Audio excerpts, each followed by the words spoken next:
Aujourd'hui, nouvelle vidéo sur les OE et le sujet du jour sont les vers Morio.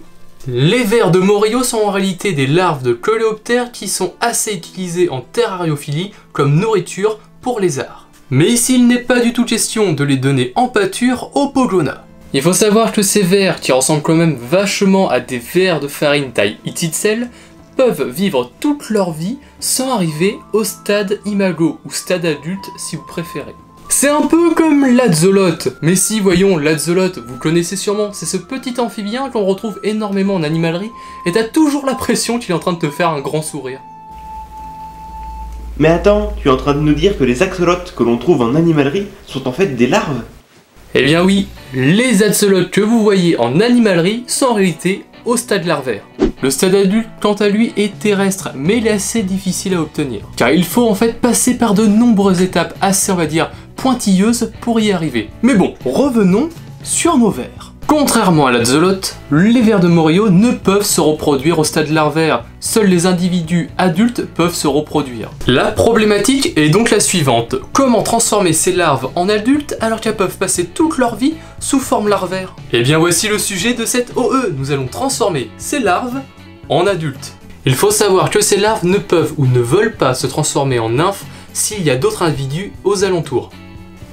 En gros, elles ne peuvent pas arriver au stade adulte si d'autres individus sont à côté. Et pour expliquer ce phénomène, j'ai une petite théorie. Je pense que comme cette espèce, une fois adulte, est capable de manger les œufs et les larves, donc de faire du cannibalisme, les larves par instinct ne se transformeraient donc pas en adultes, car elles deviendraient donc une proie facile pour un de ses congénères transformé en adulte un petit peu avant celle-ci. La première étape pour cette expérience est donc d'isoler un ou plusieurs individus.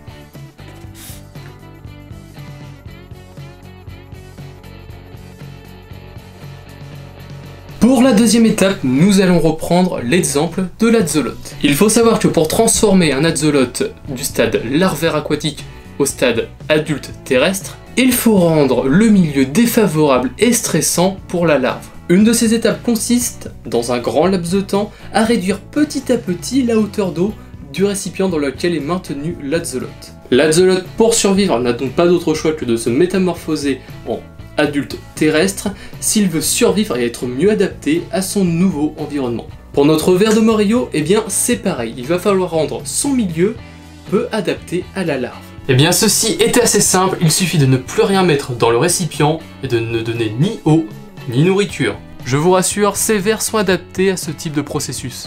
J'allais oublier, ce type de métamorphose n'est possible que pour les larves qui mesurent plus de 5 cm. N'essayez donc pas de métamorphoser des larves de moins de 5 cm car elles ne sont pas encore assez adaptées à ce type de processus. Une fois ceci fait, eh bien, il faut attendre plusieurs semaines. Nous nous retrouvons donc dans plusieurs semaines pour voir la suite de cette OE.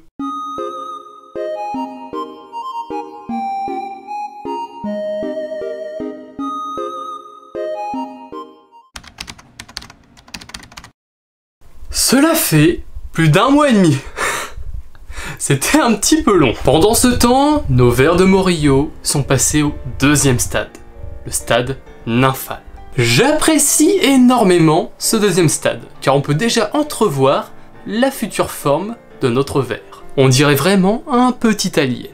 Dans quelques semaines, nous arriverons au troisième et dernier stade, qui est le stade imago ou adulte, comme vous préférez.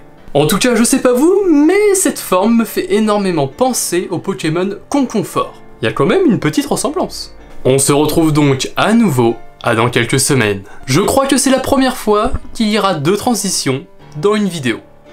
C'est plutôt cool.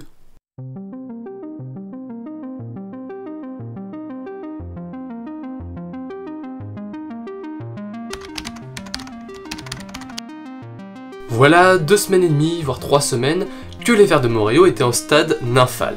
Et ce matin, en me réveillant, j'ai une belle petite surprise. Je vais vous montrer ça tout de suite. Nos chers vers de Morio se sont enfin transformés en adultes. Voici l'imago, le dernier stade. Je le trouve carrément splendide. Faut savoir que je suis un très grand fan de tout ce qui est petit scarabée et coléoptère. Et là, je suis assez content d'avoir réussi à pouvoir métamorphoser une larve en coléoptère adulte. Franchement, c'était une expérience assez riche et ça a pris pas mal de temps. La vidéo a duré à peu près entre 2 et 3 mois. Je suis quand même assez fier de ce projet et j'espère que vous aussi, cela vous aura plu. Je vais quand même vous balancer quelques informations sur ce stade adulte. Il faut savoir que ce stade adulte est quasiment omnivore. Il peut aussi bien manger des petits insectes que des fruits, des légumes, de la végétation. Enfin voilà, il est pas du tout difficile. Vous pouvez à ce stade-là commencer un élevage. Cette installation, je vais pas la faire en vidéo, je vais vous la dire comme ça à l'oral. Après, pourquoi pas dans une future vidéo, mais ce n'est pas encore le projet pour l'instant. Pour commencer l'élevage, il faudra prendre une grande boîte avec quelques trous au-dessus pour aérer, mettre 2 cm de substrat. Ce substrat, ils pourront s'en nourrir. Alors de préférence, il faudra de l'humus de forêt ou de la matière végétale morte. Alors en nourriture, comme j'ai dit tout à l'heure, ils sont absolument pas compliqués, mais petit point, il faudra faire très attention. Une fois que vous avez quelques adultes, une fois qu'ils sont accouplés, il faudra enlever et séparer les adultes et les larves. Car, comme dit au début de vidéo, les adultes peuvent manger les larves. Voilà, c'est la fin de cette vidéo. Après 2-3 mois de tournage, c'est enfin la fin de cette OE. En tout cas nous, on se retrouve pour de prochaines vidéos. Allez, salut!